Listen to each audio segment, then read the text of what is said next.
Hey guys, thanks for tuning in to another video on ForgottenWeapons.com. I'm Ian McCollum, and it's Sunday today, so we're going to take a look at a new product on the market that has some historical flair to it. And today we have a PSA, Palmetto State Armory, Spiker. This is an AK that they're making, semi-auto AK, that is a clone or a reproduction of the Chinese Type 56, specifically the Type 56 with a fixed underfolding bayonet. This is a pattern of rifle that is extremely common across the world today. China made them in just mind-bogglingly huge numbers and exported them to a huge variety of different countries over the course of a couple decades. And I mean, they're AKs, they're very durable. They continue to persist in conflict zones everywhere to this day. Now, what makes this particular example interesting to me is that we haven't really been able to get Type 56s into the United States for a very long time. There's a tiny number of parts kits, but they've never really been imported in quantity as parts kits. These were last commercially available in the mid to late 1980s before the various import and domestic production, import and then temporary domestic production assault weapons bans took place.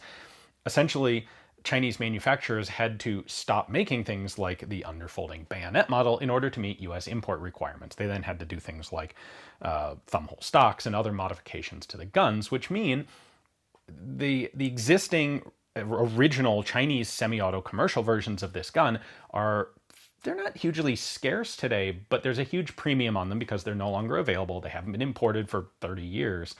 And they're extremely expensive. You're talking $3,000, $2,500 and up to get an original one. And it's a pattern of rifle that if you're interested in historical conflict, historical combat warfare, it's a significant, important model. And so it's really cool to me that PSA is actually reproducing this pattern. So let's take a quick look up close at it, and let me show you what they did right and what they did wrong.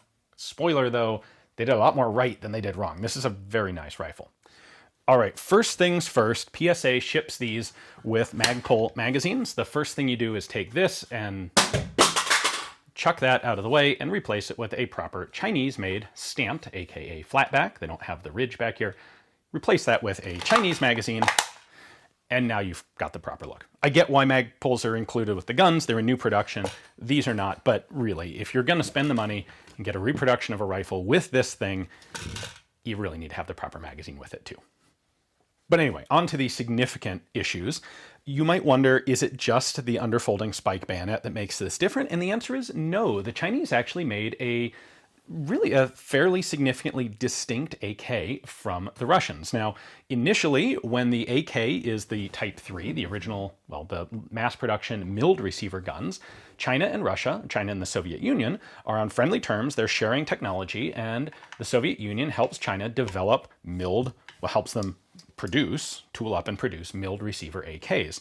However, by the time the AKM is out and the Soviet Union is considering sharing that technology, relations between China and the Soviet Union have degraded significantly, and the Russians are no longer super excited about giving the Chinese military aid. In fact, it's gotten to the point even that there are border skirmishes going on between the two countries. So China captures a couple of these fancy new Russian stamped AKMs and then goes about reverse engineering the receiver on their own. And what they come up with is actually sort of a hybrid gun that is part stamped AKM and still has significant elements from the milled AKs. Most visually distinctively, the stock. Just to show you very clearly, this is a Romanian, it's a kit build, but it's a Romanian AK with a Russian pattern of stock. And if we drop this on top, you can see that the Chinese stock has a much more significant downward cant to the stock.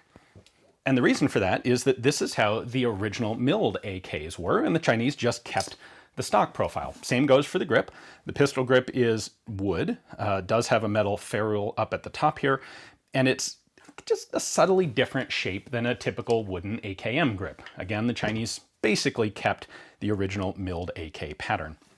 The Chinese used a 1.5 millimeter stamped receiver, where the Russians and the Russian aid production guns tend to use 1 millimeter. The early Chinese Type 56s actually don't have these magazine well dimples. They're just in there to help stabilize the magazine. Later on, they did add them, so this is correct to have on the gun. If we look at the rivet pattern here, you can see that the rivets are offset. If we compare that to this Romanian designed one, we got 2 rivets in a line and a third one offset downward. So this is the Russian style of AKM rivet pattern. This is Chinese. And PSA went to the effort of doing the proper Chinese pattern. Out here at the front, of course, are where the really substantial changes happen. And it's worth pointing out that PSA made several of these parts specifically brand new for the spiker. So they did a fantastic job of copying the original Chinese pattern. There are some things here that are distinctive. The fully hooded front sight is distinctively Chinese. We have this trapezoidal hole in the front sight block, where the Russian pattern guns tend to have oval holes. I realize these are very subtle issues, but you know, it's a replica, so how good did they do making it a replica? There is a slot in the underside of the handguard to hold the bayonet in place, and then we can pull this back and fold it out like so. It locks in place just like it should. It bugs me a little bit that this doesn't actually snap quite all the way back in, but remember, it's being held back here, and it is held up here. I don't know if this is a quality control tolerance stacking sort of thing, and others do snap all the way in, but it works fine. So tiny room for improvement right there. But the place we will see some differences between the original guns and the PSA Spiker are largely around the receiver and the trunnions, and that's because the receivers, they are taking from existing AK production tooling. There was no existing front, bayonet mount that they could adapt and reuse for this because nobody else does this. However, when it comes to things like the front trunnion, the profile here is a little bit different than an original Chinese. Like I said, they did get the rivet pattern right, which is really cool. They have a little bit of a flare on their top cover that the Chinese didn't have.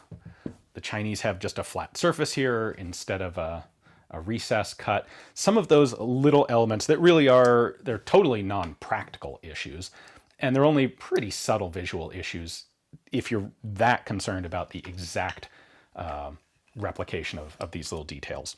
And I get it. They're doing that because they need to make this affordable, or else people would be you might as well just go buy an original one for the expensive price if the repros are going to be close to the same price. So they reused a lot of the mechanical parts in order to keep the price down. But still did a pretty darn good job, I think, copying significant Chinese elements. The selector markings are another example of that. In fact, this is a place where the spiker is a better reproduction than the original Chinese imports, because the original Chinese imports had a tall selector stop here. The spiker actually has 3 selector settings, safe, semi, and full. It's only semi-auto. It runs semi-auto in either of these positions. But this small selector stop is exactly how the actual full auto Chinese guns look. The selector markings here are Chinese characters. They're correct. They're the right characters. This is what was generally used on the domestic military versions of these guns made in China. The guns that were made for export were marked L and D, which are the first letters in the Chinese words for safe and fire, but they're marked L and D in Latin characters. Worth pointing out, we have 2 trigger guard rivets here, which is again correct to the Chinese version of milled AK.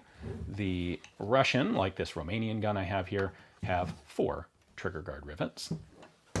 They also went ahead and hard chromed the bolt carrier and bolt, which is what the Chinese originally did. So that's also really cool. The single element that makes me the most sad about this gun is the lack of a cleaning kit trap in the buttstock. So they just have a flat metal butt plate. It would have been really cool if they had the recess and the trap door. But I suppose if you're really serious about that, you could just drill a hole in the stock and replace that trapdoor with an original part. Or even probably a Russian part might fit. To be honest, I haven't tried that. Oh, with the cosmetics, they even got to the point of adding these. These are actually fake spot welding marks that they put on. On the original Chinese guns, these are the welds that hold the interior rails. PSA has their own process for doing it, and they just added these spots to make the guns look correct, which is really cool. Props to them for doing that. In addition to all of the cosmetic features, the other thing that's really nice about the PSA here is they've actually built it properly. For a very long time, American-made AKs had a well-deserved and very unfortunate stigma of being unreliable, of being essentially fragile. Parts would break, bolt lugs would shear off. I actually watched someone had an American-made AK bolt shear a locking lug at a match. Like, I'm here holding a broken off locking lug in my hand. Like, that's not good. There's this misperception that AKs are cheap and easy to make and really simple because they came into the US so inexpensively for so long, especially parts kits. It's hard to recognize, to wrap your head around the actual complexity and cost of building a firearm when you're holding a parts kit for it in your hand that cost you $69 or $79, which is what they used to go for when they were being imported in bulk. And that was with the intact barrel too. Anyway, now I'm just dating myself.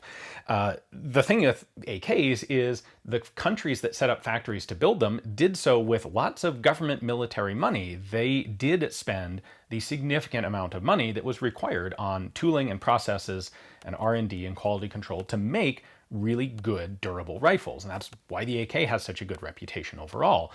When those come to the US, when people are trying to make them in the US, they're competing with parts kits that have already been long since paid for and are now being sold essentially as commodity scrap metal.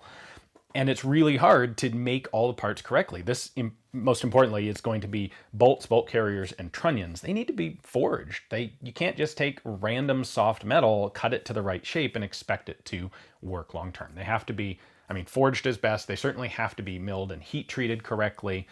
You could probably do them cast, but nobody in the US ever actually put in the effort to do them properly cast. And so you had parts that would break a lot. You had guns with a really bad reputation. Well, PSA is actually forging these important parts. They're making these guns the way that they're supposed to be made.